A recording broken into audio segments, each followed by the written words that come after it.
ये गाड़ी है इमरान रियाज भाई की। इनको उतार लिया गया है गाड़ी से, पुलिस की वैन से, जब वो जो इन्हें लेकर गई थी चकवाल कोर्ट से।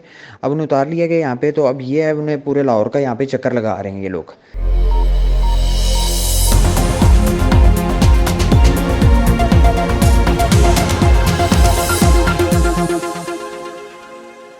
बिस्मिल्लाहिर्रहमानिर्रहीम, अस्सलाम वालेकुम। मैं हूं अब्दुल कादिर और आप देख रहे हैं आपका अपना फेसबुक और यूट्यूब चैनल। आज तारीख है 8 जुलाई और दिन है जुमातुल मुबारक का। आज का दिन बहुत ही बाबरकत है। एक तो हज अकबर, आप सब लोगों को बहुत बहुत मुबारक, और ख़ास तौर पर उन लोगों को मुबारक जिन्होंने इसकी सआदत हासिल की है। अल्लाह ताला से दुआ है कि आज के दिन की मुनासबत से हमें सच बोलने की, सुनने की और कहने की तौफीक अता फरमाए। और साथ ही कुर्बानी का वक्त भी आने वाला है, तो एक ऐसा मोमेंट है जब सफ़ेद पोश तबका सबसे ज़्यादा शायद मुश्किल में होगा। मुल्की हालात के तनाजुर में आपको उन लोगों का भी ख्याल रखना है और ख़ास तौर पर उनकी इज़्ज़त नफ्स का भी। अल्लाह ताला सब पर रहम फरमाए। कुछ मुल्की सियासी सूरत हाल के हवाले से बात करनी है, कुछ गर्मा गर्म खबरें हैं। ख़ास तौर पर एक बड़ा मंसूबा बनाया जा रहा है कि हर हाल में इमरान खान को हराना ही हराना है। और इस बात का अब इमरान खान समेत उनकी जो पार्टी क़यादत है उन समेत आम पब्लिक को भी पता चलना शुरू हो गया है, क्योंकि इसके बहुत ज़्यादा एविडेंस, क्लियर एविडेंस अब सामने आना शुरू हो गया है। और इंटेलिजेंस रिपोर्ट्स, आईबी की रिपोर्ट्स और जो भी आज़ाद ज़िम्मेदारान ज़राए हैं उनकी रिपोर्ट्स को अगर देखा जा रहा है इस वक्त ग्राउंड पर, तो ऐसा लग रहा है कि पीटीआई वे अहेड, मतलब बहुत आगे दिखाई दे रही है। लेकिन स्टिल ऐसा लग रहा है कि कोई गड़बड़ आखिरी लम्हात में होने वाली है। मुस्लिम लीग नून क्या कर रही है, आखिरी लम्हात में क्या मनसूबाबंदी है। इमरान खान भी पुरज़्म है और उन्होंने आज एक बार फिर ऐलान किया कि जितनी मर्जी कुकड़ियाँ ले आओ, सारी कुकड़ियों को हलाल करूँगा, और क्या कुछ कहा। और अब से कुछ देर पहले मैंने एक टीवी प्रोग्राम देखा, ये मेरे सामने बिल्कुल सिस्टम पड़ा है, मैं ये प्रोग्राम देख के ही डायरेक्ट ये रिकॉर्डिंग शुरू करने लगा। इतनी दिलचस्प सूरत हाल रही उस प्रोग्राम के दौरान। अगर आपको मौका मिले तो अली रज़ा का प्रोग्राम आप ज़रूर रिपीट में देखिएगा। अभी 8 बजे ARY पर नशर हुआ है, अगर आप यूट्यूब पर जाकर देखें। बच्चा बच्चा कह रहा है कि वोट पीटीआई का। वो बेचारा एंकर ढूंढ रहा था कि कोई तो नून लीग का बंदा मिले जो कहे कि मैं नून लीग को वोट दूंगा। एक बंदा मिला, उसने कहा कि मैं नून लीग को वोट दूंगा, तो एंकर ने शुक्र अदा किया कि शुक्र है कोई नून लीग का मिला, कहीं यही ना इल्ज़ाम लग जाए कि सारा प्रोग्राम फिक्स है, सारे पीटीआई वालों को पकड़ के ले आए। तो वो किस तरह से प्रोग्राम चल रहा है और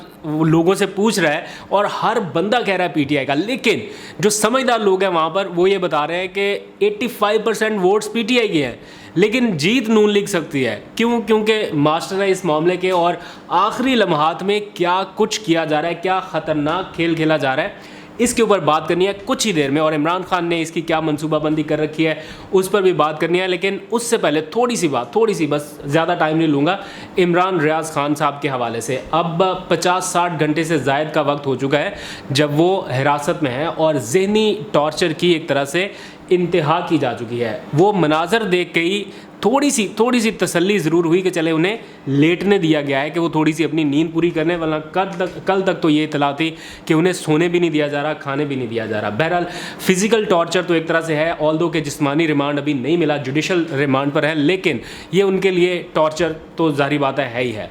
तो दुआ करते हैं कि जल्द उनकी ये मुश्किल हल हो। हमारे कुछ दोस्त उनके साथ हैं, सदीक जान भाई भी उनके हमरा हैं, मुसलसल आपको अपडेट कर रहे हैं उनके चैनल से भी, अपने चैनल से भी, और भी कुछ दोस्त हैं।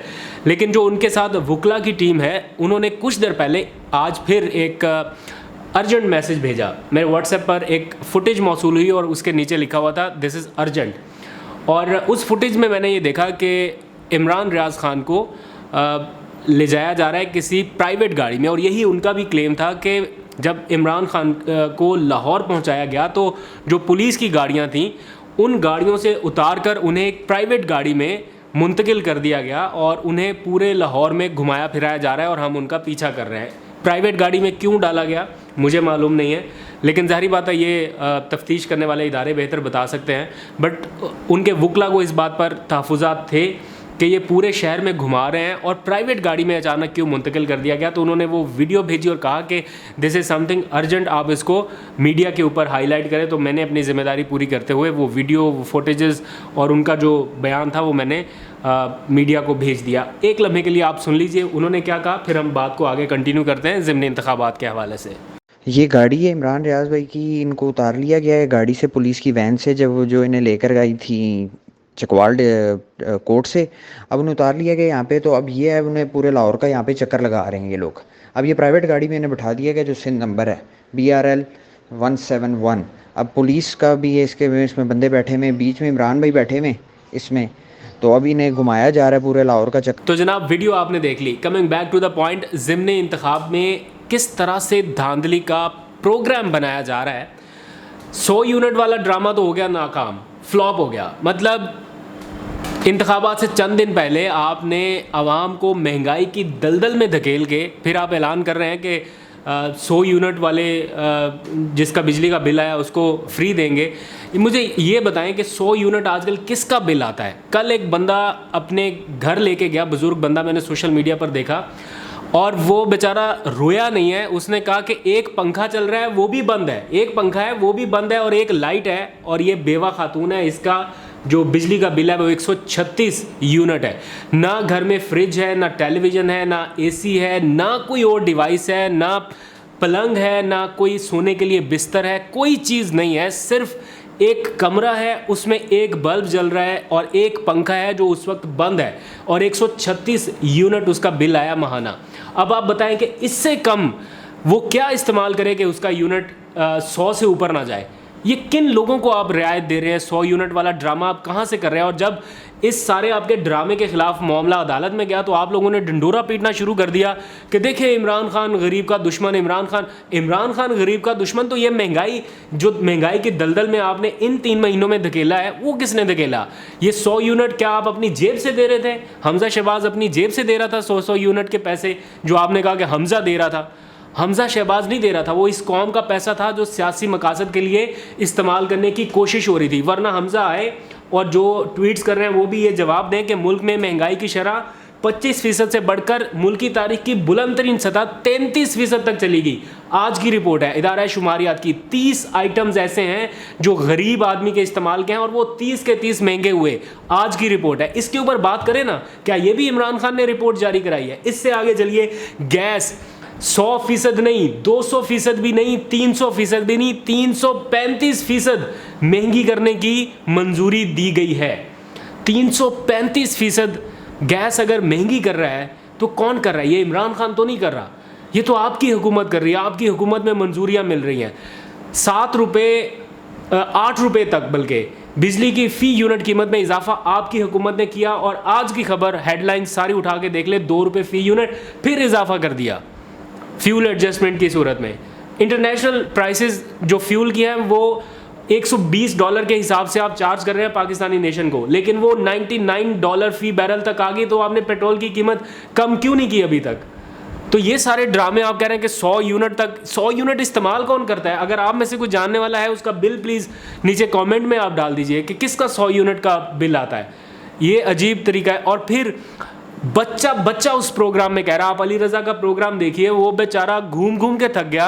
कोई बंदा नाम नहीं ले रहा नून लीग का कि नून लीग को वोट देंगे। एक आध कोई आता है आके कहता है कि जी मुस्लिम लीग नून का वोट है। सब के सब, बड़े से लेके वो जिनके वोट भी नहीं बने हुए, जिनके आईडी कार्ड भी नहीं बने, जिनको पता भी नहीं है कि पीटीआई क्या है, जिनको पता भी नहीं है कि इलेक्शन क्यों हो रहे हैं, वो भी कह रहे हैं इमरान खान और पीटीआई। इनको उसका बयानिया बिक रहा है, अनस्टॉपेबल बिक रहा है, और आप नहीं रोक सकते। और उसको रोकने के लिए तरीका क्या अपनाया जा रहा है कि गुज़िश्ता रात चीफ इलेक्शन कमिश्नर की अहलिया को तरक्की दे दी गई। जो पहले से उनका कोई ओहदा था उससे उनको तरक्की देके कोई चीफ कलेक्टर पता नहीं क्या बना दिया गया कस्टम्स में शायद। तो एक चीफ इधर एक चीफ उधर। तो ये क्या तरीका है? चीफ इलेक्शन कमिश्नर साहब को तो खुद कहना चाहिए इसका नोटिस लेके कि खुदा के लिए पहले ही सारे मेरे पीछे पड़े हुए हैं, आपने तरक्की देके और इनको मेरे पीछे डाल दिया, हम ये नहीं ले रहे। आप खुद विदड्रॉ कर लें। एक पूरी सियासी पार्टी आप पर एतराज़ कर रही है और आप एक जमात से एन उन लम्हात में जब आप खुद नोटिफिकेशन जारी करते हैं कि ज़िमनी इंतखाबात के दौरान कोई तरक्याती काम नहीं होना चाहिए और अपने घर में तरक्की, ये गलत बात है। ये असूलों के ख़िलाफ़ है। मैं ये नहीं कहता कि आपने कोई ऐसा काम कर दिया जिसके ऊपर आपको भी कोई सज़ा होनी चाहिए, लेकिन ये मॉरलिटी के ख़िलाफ़ है। किस तरह ऐसा हो सकता है कि आप अपने घर में रख रहे हैं ये सारा कुछ। एनीवेज़, इसके ऊपर आज इमरान खान ने भी बात की और कुछ सहाफ़ियों को उन्होंने बुलाया। उन्होंने बड़ा क्लियर कहा है। देखें, उन्होंने कहा कि मैं अपने मुल्क के लिए एक स्टैंड लिया है, इस सारे मामले में मुल्क का नुकसान हो रहा है और जो हो रहा है वो आपके सामने है, सारे फैक्ट्स एंड फिगर्स आपके सामने हैं, सारी मईशत के दादोशुमार आपके सामने है। किधर चला गया ये जो आज 250 रुपया पेट्रोल डलवा रहा है फ़ी लीटर, वो भूल जाएगा ये कोई आलमी मंडी की वजह से हो रहा है या IMF के कहने पे हो रहा है? हरगिज़ नहीं, ये नाअहली और नालायकी की वजह से हो रहा है, क्योंकि इनके आने से डॉलर काबू नहीं हो रहा था, डॉलर की प्राइस ऊपर गई है। वो आलमी मंडी ने तो नहीं कहा था कि डॉलर की प्राइस को ऊपर कर दो, वो तो इनकी नाअहली की वजह से गई ना। तो डॉलर की प्राइस ऊपर जाने की वजह से आपको पेट्रोल की प्राइस ज़्यादा देनी पड़ रही, वरना अगर मुल्क में डॉलर की कीमत स्टेबल रहती तो आज पेट्रोल की कीमत भी कम होती।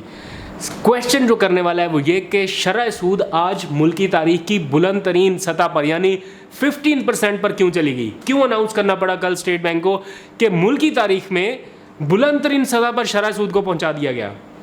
आखिर क्यों? इसलिए कि डॉलर की कीमत कंट्रोल नहीं हो रही, रिजर्व स्टेबल नहीं हो रहे, और जब नहीं हो रहा तो उसका खुमियाजा पाकिस्तान को इस सूरत में भुगतना पड़ रहा है। आपके मुल्क के ख़जाने को कितना डेंट पड़ेगा शायद आपको पता भी नहीं, ये कोई मुआशी माहिर बेहतर बता सकता है जो आपको सही तरह से समझा सके, मैं शायद नहीं बता सकूं, लेकिन ये सब कुछ इस वक्त हो रहा है। तो अब जो ज़िमनी इंतखाब आने जा रहा है उसमें मैसिव पैमाने पर रिगिंग के बंदोबस्त कर लिए गए हैं, वोटों की रद्दोबदल भी कर दी गई है, कुछ वोट इधर से निकाल के उधर कर दिए गए हैं, कुछ बाहर से ला के इधर डाल दिए गए हैं, ऐसा क्लेम किया जा रहा है PTI की तरफ से। और आज असद उमर साहब ने उसके कुछ एविडेंस भी अपनी प्रेस कॉन्फ्रेंस में रखे, और कई ऐसी वीडियोज़ इस वक्त मंजर आम पर आ चुकी हैं कि यहाँ के लोगों के वोट लाड़काना में और वहाँ के लोगों के वोट यहाँ पर इंजेक्ट किए जा रहे हैं ताकि उनकी जो जीत का कोई सूरत हाल है वो बरकरार रह सके। हर हाल में जीतना है।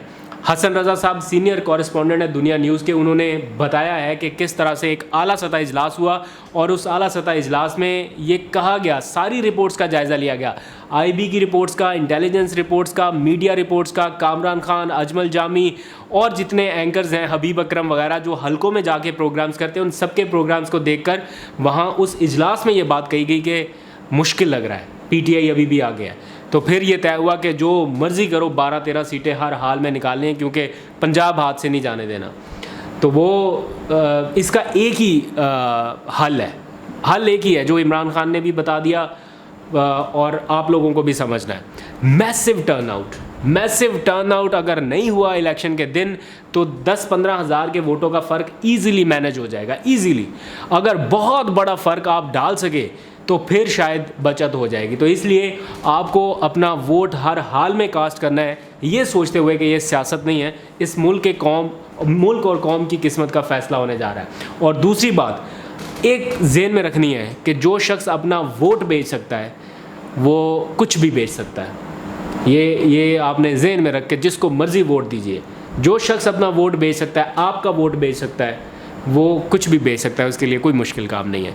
तो ये सारी चीज़ें इस वक्त हो रही हैं और इमरान खान साहब इस अज़्म का इजहार कर रहे हैं कि जितने मर्ज़ी जतन कर लो, सारी कुकड़ियाँ भी मैदान में ले आओ तो सबको हलाल करेंगे। ये उनका एक पॉलिटिकल स्टेटमेंट ज़रूर है, लेकिन ग्राउंड रियलिटी पर सिचुएशन थोड़ी सी डिफरेंट दिखाई दे रही है। मैं थोड़े से नंबर्स गेम आपको क्विकली बता देता हूँ। इस वक्त PTI को इलेक्शन कमीशन की जानिब से रोके जाने वाले वो 5 मखसूस नशिस्तों के मेंबरान मिल चुके हैं, जिसके बाद मुस्लिम लीग नून और पीपल्स पार्टी का जो अलायंस है उनकी मेंबरान की तादाद बनती है 172।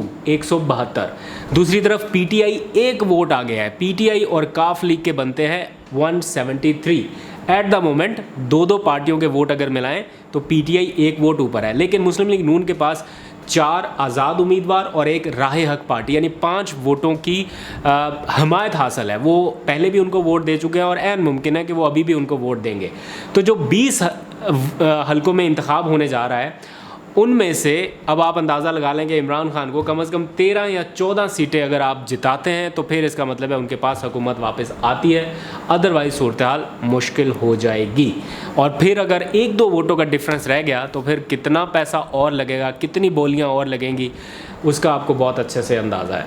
तो ये इस वक्त मामला चल रहा है। इमरान खान को गद्दार बनाने की भी कोशिश हो रही है, उनके ख़िलाफ़ गद्दारी का पहला मुकदमा दर्ज करने की बाज़ाब्ता दरख्वास्त कल इस्लामाबाद की एक थाने में दी गई, इस्लामाबाद के थाने में दी गई है। और दी किसकी तरफ से गई है? आयशा गुल अलई की तरफ से, और जो पहले ही इंतहाई बुरी तरह से इस्तेमाल हो चुकी हैं वो अब एक बार फिर इस्तेमाल होने के लिए तैयार हैं। और उन्होंने एप्लीकेशन दी है कि इमरान खान के ख़िलाफ़ गद्दारी का मुकदमा दर्ज किया जाए। आज इमरान खान ने कहा कि हम जैसे मुहिब वतन लोगों को ये गद्दार डिक्लेयर कर रहे हैं, और जिनको गद्दार कहा जा रहा था उनको इक़्तिदार में बिठाया गया है। तो ये कैसे हो सकता है? उन्होंने बड़ा क्लियर अंदाज में कहा कि किसी किस्म की कोई लड़ाई नहीं है, बात सिर्फ मुल्क की है। इस लड़ाई में इस मुल्क का नुकसान हो रहा है जिसे हर हाल में रोकना होगा।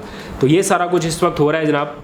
मैंने सोचा आपको थोड़ा सा अपडेट कर दिया जाए। आज तक के लिए इतना ही। खबरें कुछ और भी लिखी हुई हैं लेकिन वक्त काफ़ी हो गया। तो आप लोगों को एडवांस ईद भी मुबारक, क्योंकि आज मैं घर के लिए निकल जाऊंगा तो शायद स्टूडियो में दोबारा मुलाकात ईद से पहले ना हो पाए। लेकिन मैंने आपके लिए एक बहुत ही स्पेशल वीलॉग रिकॉर्ड करा दिया है जो मैंने बनी गाला में रिकॉर्ड किया था कुछ दिनों पहले।